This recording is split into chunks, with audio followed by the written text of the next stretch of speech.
Hello YouTube, today we'll be covering a trick to rapidly gain resources. Now if you fight on continents where your faction doesn't have dominance, either because they're more active and more likely to give you a good fight, or because you want to fight on a continent your faction actually needs support on, you may find yourself with very low resource gain.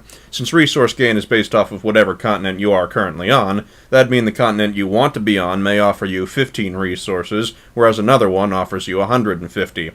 Now this could create a problem where you find yourself unable to afford your tank or mosquito, or in my case, unable to afford C4 or grenades. I had to give up the grenade bandolier in my original loadout because I just didn't have enough infantry resources to afford my light assault C4 as well as grenades.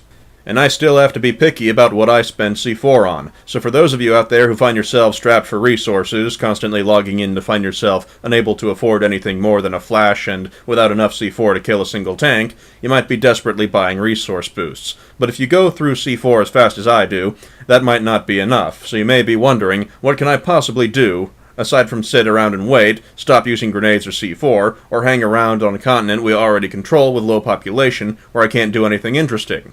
Well, I might be able to help you out if you don't mind dedicating some time to gathering resources. Now, most people who bother to check are aware that resource gain operates on a 5-minute cycle. Every 5 minutes, you gain resources if the game thinks you're not AFK. What most people don't know is that the 5-minute cycle is different for each continent. What exactly determines the timer, I'm not sure. But on Waterson, if I transfer off of Indar just as the timer runs out and go to Esamir, we're a little under 2 minutes until the next resource batch. If we then transfer off of Esamir to Amarish, we have over 3 minutes left. So you can collect resources from one continent, then jump to another to collect again. Now we should note that the exact timing seems to change. I'm not sure what causes the timers to change, but right after I tested the timers on Waterson, I switched to Connery, where 3 timers were running all at within 10 seconds of each other, making transferring in time difficult.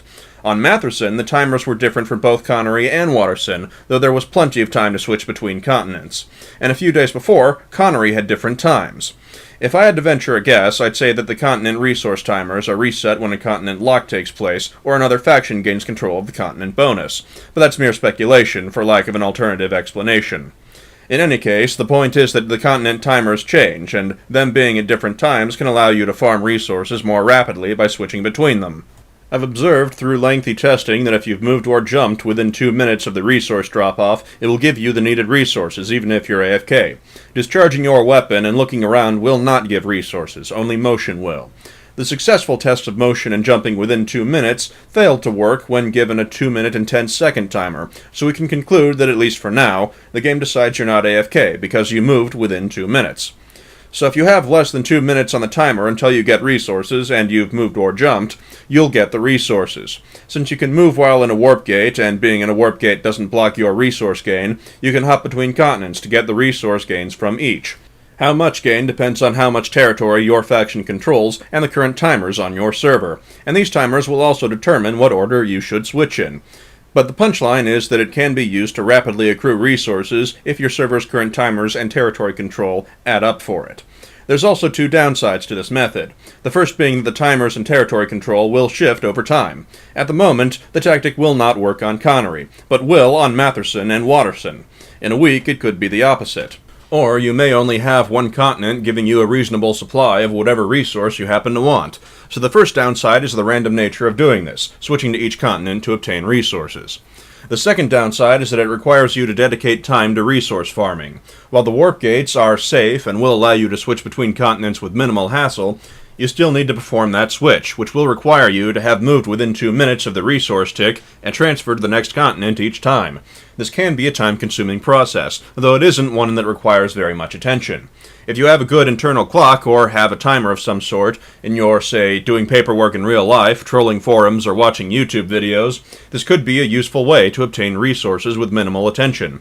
But you're not going to really be playing Planetside 2 while doing it, and it will still require some attention to make sure you move from continent to continent and collect resources for moving within the 2-minute timer.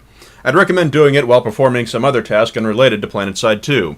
This tactic has allowed me to rapidly farm infantry resources for C4 for quite a while now, and if you are someone who rolls with an organized platoon, this could be a good dedicated way to farm resources before a scheduled big event, or other purposes similar to that.